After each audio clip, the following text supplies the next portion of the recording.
Good morning, students. How are you? I hope all of you are well.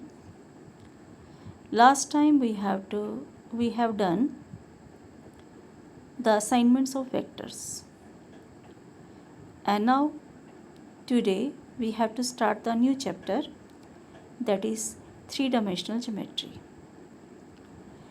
As in 11th class we also done the introduction of three-dimensional geometry, that is in the Cartesian form, and straight line analytically geometry in two dimensions, which is in the form of straight line, we have done earlier in 11th class. And last chapter in 12th class we have done the vectors. We have studied some basic concept of vectors, and now we have to use these vector algebra to three-dimensional geometry. And the purpose to use the vector algebra in three-dimensional geometry to make the study simple and elegant. And the above results which we have studied in 11th class, and now we have to obtain in vector form, and these vector form we have to convert it into Cartesian form. First of all, we have the direction cosines of a line. Direction cosines of a vector we have done earlier in vector algebra, and now direction cosines of a line.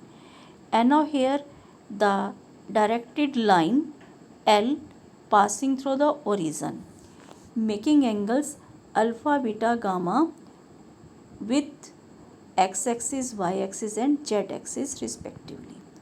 And these alpha, beta, gamma are the direction angles. And cosines of these angles, cos alpha, cos beta, cos gamma, are called the direction cosines of the directed line. And if we reverse the direction of L, then the direction angles are replaced by their supplements. Supplements, that means we have pi minus alpha, pi minus beta and pi minus gamma. Two angles are supplementary if their sum is 180 degree. Okay, and therefore the sign of direction cosines are reversed, क्योंकि हमारे पास ये जो angles हैं cos alpha, cos beta, gamma, cos अब हमारे पास बन जाएंगे cos pi minus alpha, cos pi minus beta and cos pi minus gamma. और क्योंकि एंगल्स अब हमारे पास सेकंड क्वाड्रेंट में हो जाएंगे, तो सेकंड क्वाड्रेंट में कोस क्या होता है, नेगेटिव होता है, इसलिए हमारे पास जो डायरेक्शन कोसाइंस की डायरेक्शन है वो चेंज हो जाएगी। ठीक है, उनके साइन चेंज हो जाएंगे। Is it clear? And these direction cosines are represented by L, M and N respectively. It means L is equal to cos alpha, M is equal to cos beta and N is equal to cos gamma. And now if any line in space does not pass through the origin, but we have to find the direction cosines. ठीक है, direction cosines हमें find करने हैं, तो हम क्या करते हैं कि एक लाइन जो ओरिजिन से पास करती है, एक लाइन ड्रॉ करते हैं जो ओरिजिन से पास करती है और गिवन लाइन के पैरेलल है, जिसकी हमें डायरेक्शन कोसाइंस फाइंड करनी है। ठीक है, तो जब वो हमारे पास डायरेक्टेड लाइन होगी, ओरिजिन से पास करेगी, तो हम उसके डायरेक्शन कोसाइंस फाइंड कर सकते हैं। ठीक है, डायरेक्शन कोसाइंस फाइंड करेंगे तो इट मीन्स जो गिवन लाइन है उसके डायरेक्शन कोसाइंस हो जाएंगे। वो क्यों हो जाएंगे, क्योंकि दो लाइंस जब पैरेलल होती हैं तो उनके डायरेक्शन कोसाइंस प्रोपोर्शनल होते हैं, सेम होते हैं। ठीक है, as we have direction cosines as the two parallel lines have the same set of direction cosines. Is it clear? And now we have the direction ratios. Direction ratios are also called the direction numbers.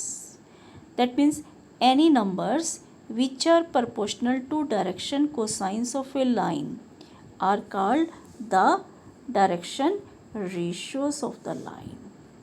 ठीक है.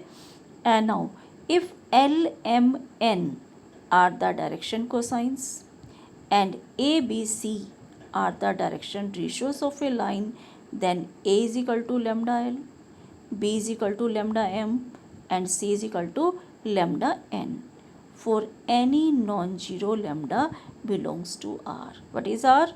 Yes, R is the set of real numbers. Okay. यानी कि अगर हमारे पास direction ratios given है तो हम डायरेक्शन कोसाइंस को फाइंड कर सकते हैं. इसको हम बाद में डिस्कस करेंगे कि कैसे फाइंड करना है. And now we have if a B C are the direction ratios of a line, then KA, KB, KC, K is not equal to 0, is also a set of direction ratios, because here the direction ratios are proportional to direction cosines. Ratio same होनी चाहिए, तो ratio में हम K से multiply करेंगे तब भी हमारे पास रेशियो सेम होगी.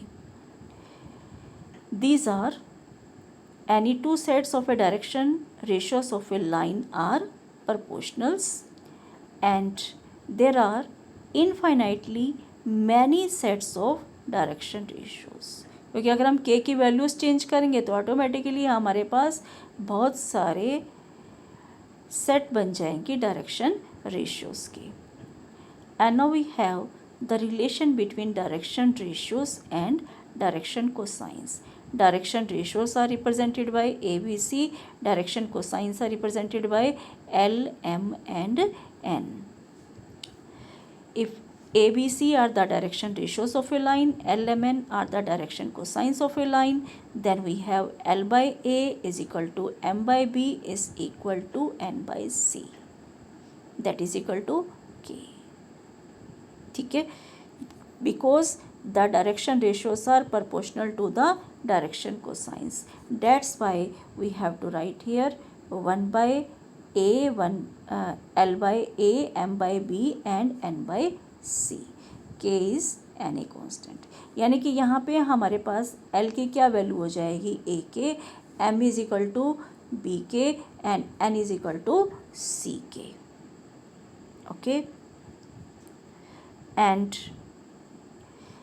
अब हमारे पास ये रिलेशन होता है ना, l square plus m square is equal to 1.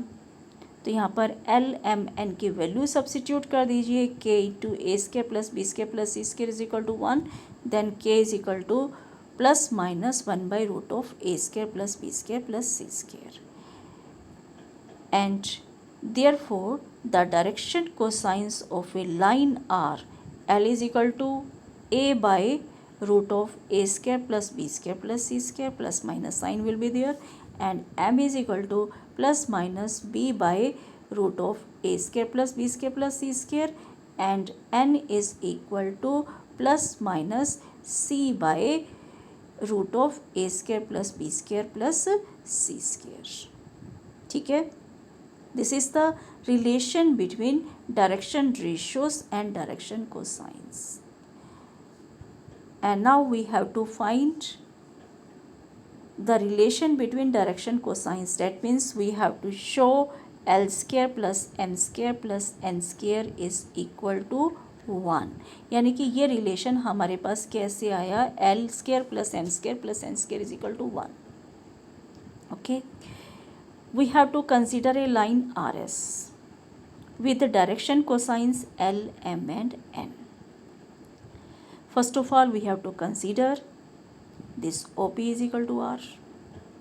अब OP is equal to R हम क्या करते हैं? अगर RS के हमारे पास डायरेक्शन कोसाइंस है तो हम ये देखेंगे ना पहले कि ये जो लाइन है वो x एक्सिस के साथ कौन सा एंगल बना रही है, y एक्सिस के साथ कौन सा है, z एक्सिस के साथ कौन सा है.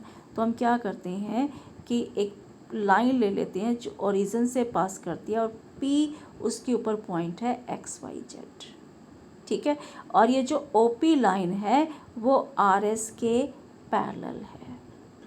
ठीक है. तो इसका मतलब दोनों के डायरेक्शन कोसाइंस अब हमारे पास दोनों के सेम होंगे. ठीक है। And now you have to consider this distance O P is equal to r, ठीक है। तो अब ये ट्रायंगल देखिए, क्योंकि पी से हमने परपेंडिकुलर ड्रॉ किया एक्स एक्सिस पर, that is P A is perpendicular on x axis, we have to, क्योंकि 3 डायमेंशंस के अंदर है, एग्जैक्टली दिखाई नहीं देता, तो इसलिए हमने इसको यहाँ पर कंसीडर किया है कि P से हमने परपेंडिकुलर ड्रॉ किया किसके ऊपर, एक्स एक्सिस के ऊपर, दैट इज़ पी ए, ठीक है। और फिर हमारे पास क्या है, ये जो ओ ए है वो एक्स के इक्वल है, ठीक है। अब हम ट्रिग्नोमेट्री का यूज़ करेंगे in triangle O A P, O A upon O P is equal to yes cos alpha, base upon hypotenuse cos alpha, तो ओ ए हमारे पास हो जाएगा ओ पी कोस अल्फ़ा, ठीक है। तो कोस अल्फ़ा हमारे पास किसके इक्वल होता है, एल के इक्वल होता है, और ओ पी आर के इक्वल है, ओ ए एक्स के इक्वल है, it means x is equal to l r. Same अगर इसी तरह से पी से हम वाई एक्सिस पे परपेंडिकुलर ड्रॉ करें तो हमारे पास हो जाएगा y is equal to m r, ठीक है। और सेम इसी तरह से p को अगर हम z एक्सिस पे परपेंडिकुलर ड्रॉ करें तो z is equal to n r, ठीक है। z हमारे पास एन आर के इक्वल हो जाएगा। And now as you know x square plus y square plus z square, इसका मैग्नीट्यूड फाइंड करते हैं ना ओपी वेक्टर का, तो ओपी वेक्टर का मैग्नीट्यूड क्या होता है, square root of x square plus y square plus z square. हमने क्या किया, x square plus y square plus z square is equal to r square, l square plus m square plus n square, ठीक है। अब ये जो r square है, r square की वैल्यू भी हमारे पास क्या है, डिस्टेंस फॉर्मूले से x square plus y square plus z square, ठीक है। R square is equal to x square plus y square plus z square, substitute कर दीजिए, we get l square plus m square plus n square is equal to 1। This is the relation between direction cosines of a line, ठीक है। अब हमारे पास एक line given होती है तो उसके अंदर हमें कैसे पता चलेगा कि डायरेक्शन कोसाइंस है या डायरेक्शन रेशियोज है, ठीक है। अगर ये कंडीशन सेटिस्फाई होती है, कौन सी, l square plus m square plus n square is equal to 1, इनके स्क्वायर्स का सम 1 के इक्वल है, तो वो डायरेक्शन कोसाइंस गिवन है, ठीक है। और वेक्टर के अंदर हमें कैसे पता चलता था, कोई भी वेक्टर गिवन है उसका हम यूनिट वेक्टर फाइंड करते थे, जो यूनिट वेक्टर के कंपोनेंट्स थे आई जे के की कंपोनेंट्स, ठीक है, वो हमारे पास डायरेक्शन कोसाइंस थे। और अगर हमारे पास सिंपल गिवन था वहाँ पर हमारे पास क्या थे, सिंपल वेक्टर गिवन है तो वहाँ पर हमारे पास आई जे के कंपोनेंट्स क्या थे, यस वो डायरेक्शन रेशियोज थे, क्योंकि उनके स्क्वायर्स का सम 1 के इक्वल नहीं आता था, ठीक है। और डायरेक्शन कोसाइंस में इनके स्क्वायर्स का सम 1 के इक्वल आता है। Is it clear? And now we have the direction cosines of a line passing through the 2 points. अब 2 पॉइंट से पास करते हैं तो उसके डायरेक्शन कोसाइंस क्या होंगे। अब यहाँ पर एक ये 2 पॉइंट दे रखे हैं, एक P and second one is Q। P के कोऑर्डिनेट्स हम ले रहे हैं x1 y1 z1 और Q के कोऑर्डिनेट्स x2 y2 z2, ठीक है। अब ये हमारे पास एक लाइन बन गई PQ, तो you have to suppose L, M, N are the direction cosines of a line PQ, and this line makes angle alpha, beta, gamma with x-axis, y-axis and z-axis respectively, ठीक है। बिल्कुल same उसी तरह से P और Q से हम perpendicular draw करेंगे XY प्लेन पर, जो इसको R और S पर मीट करेंगे, यहाँ पर शो नहीं कर रखा, ठीक है। Draw a perpendicular from P to QS to meet N, और फिर हम राइट एंगल ट्रायंगल कंसीडर करते हैं P एंड Q में, तो angle P Q N is equal to gamma. तो कोस गामा हमारे पास क्या हो गया, N Q upon P Q. N Q that is Z2 minus Z1 upon P Q, and cos alpha that is x2 minus x1 upon pq, and cos beta y2 minus y1 upon pq. ठीक है, and therefore the direction cosines of a line segment joining x1 y1 z1 and x2 y2 z2 are x2 minus x1 upon pq, y2 minus y1 upon pq, and z2 minus z1 upon pq. And what is pq? PQ is the distance between P and Q. Distance formula yes जो हमने 3D में किया था, x2 minus x1 whole square plus y2 minus y1 whole square plus z2 minus z1 whole square and it's whole root.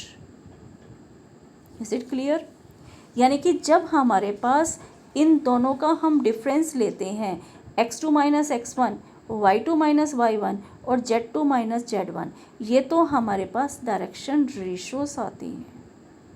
ठीक है, और जब इनके हम डिस्टेंस से डिवाइड करेंगे तो हमारे पास डायरेक्शन कोसाइंस बन जाएंगे। Is it clear? अभी हम एग्जांपल करते हैं। If A line makes angle 90 degree, 60 degree and 30 degree with positive direction of x, y and z axis respectively, find its direction cosines। अब इसमें हमारे पास क्या है कि एंगल्स गिवन है, ठीक है, कि x एक्सिस के साथ 90 डिग्री का एंगल है, y एक्सिस के साथ 60 डिग्री का और z एक्सिस के साथ 30 डिग्री का। तो डायरेक्शन कोसाइंस हमारे पास क्या होते हैं? Simple cosine of these angles. Okay, it means cos L हो जाएगा cos 90 की वैल्यू 0, m cos 60 that is equal to 1/2 and n cos 30 that is equal to √3/2। ठीक है, और इनके स्केयर्स का सम भी चेक कर लीजिए। L square 0, m square 1/4, n square 3/4, तो यानी कि 1/4 plus 3/4 that is equal to 1। ठीक है, these are the direction cosines. And now if a line has direction ratios 2, -1, -2, determine its direction cosines. 2, -1, -2 direction ratios हैं और तो हमें डायरेक्शन कोसाइंस फाइंड करने हैं। And therefore direction cosines are 2 divided by square root of 2 square plus -1 square plus -2 square, and that is -1 upon root of 2 square, square root of 2 square plus -1 square plus -2 square. Similarly for the third point, -2 divided by square root of this, and therefore it becomes 2/3, -1/3 and -2/3. These are the direction cosines. ठीक है, यहाँ पर हमारे पास direction ratios given थे और उससे हमने क्या फाइंड किया? डायरेक्शन कोसाइंस फाइंड किए। ठीक है, is it clear? Any doubt? Okay, no doubt. अगर फिर भी कोई डाउट है तो मुझसे कांटेक्ट कर लेना।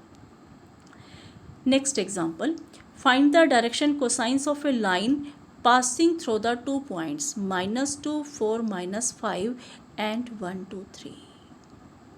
ठीक है, तो सबसे पहले हम क्या फाइंड करेंगे? इसके डायरेक्शन रेशियोस। डायरेक्शन रेशियोस भी फाइंड कर सकते हैं, यानी कि डायरेक्शन रेशियोस क्या हो जाएंगे? x2 minus x1, y2 minus y1, z2 minus z1। वो फाइंड करके जो अभी हमने पीछे एग्जाम्पल किया उसके थ्रू हम डायरेक्शन को साइंस फाइंड कर सकते हैं। That is the one method. Second, अगर आपको फॉर्मूला याद है, ठीक है, that is x2 minus x1 upon P Q, y2 minus y1 upon P Q and z2 minus z1 upon P Q. ठीक है, पी क्यू फाइंड कर लीजिए डिस्टेंस फॉर्मूले से, क्योंकि पी के कोऑर्डिनेट्स हैं -2, 4, -5 और क्यू के कोऑर्डिनेट्स हैं 1, 2, 3। ठीक है, तो उससे भी आप ये फाइंड कर सकते हो। पी क्यू हमारे पास आ गया √77 और x2 माइनस x1 3, तो 3/√77, y2 minus y1 that is -2/√77 and z2 minus z1 3 plus 8 3 plus 5 that is equal to 8, then it becomes 8/√77. These are the direction cosines of the line joining two points. Next example, find the direction cosines of x-axis, y-axis and z-axis. That is the most important point कि x axis के direction cosines क्या होते हैं, y axis के क्या होंगे, z axis के क्या होंगे, ये हम आगे काफ़ी क्वेश्चंस में यूज़ करेंगे। तो उस केस में हम बताएंगे नहीं कि ये कैसे आए, तो अब इसका ध्यान से देखिए प्रूफ। x एक्सिस जो है अपने x एक्सिस के साथ यानी कि अपनी लाइन के साथ कौन से डिग्री का एंगल बनाती है? 0 with x axis, 90 degree with y axis and 90 degree with z axis. And therefore the direction cosines of x axis are cos 0, cos 90 and cos 90. Cos 0 is 1, cos 90 is 0. It means the direction cosines of x axis are 1, 0, 0. Okay, similarly direction cosines of y axis, y axis x axis के साथ 90 degree का, Y axis के साथ 0 degree का और Z axis के साथ 90 degree का एंगल बनाएगी। ठीक है, तो वाई एक्सिस के डायरेक्शन कोसाइंस हो गए 0, 1, 0 और सेम उसी तरह से जेड एक्सिस के direction cosines 0, 0, 1। Is it clear? And now we have the next example. Show that the points A, B and C are collinear. ये collinear हमारा पीछा नहीं छोड़ रहा है ना। मैट्रिसेस डिटरमिनेंट में भी आया था, वेक्टर्स में भी आया है, अब 3D में भी आ गया। ठीक है, तो अब 3 पॉइंट्स कॉलिनियर, कॉलिनियर यानी कि जो सेम लाइन पर है, तो इसको हम करेंगे डायरेक्शन रेशियोज़ की हेल्प से। अगर डायरेक्शन रेशियोज प्रोपोर्शनल हैं तो लाइन हमारे पास क्या हो जाएंगी? पैरेलल हो जाएंगी। तो हम पहले क्या करते हैं, ए बी के डायरेक्शन रेशियोज फाइंड करेंगे। ए बी की डायरेक्शन रेशियोज यानी कि ए के कोऑर्डिनेट्स हैं 2, 3, -4 और बी के कोऑर्डिनेट्स हैं 1, -2, 3।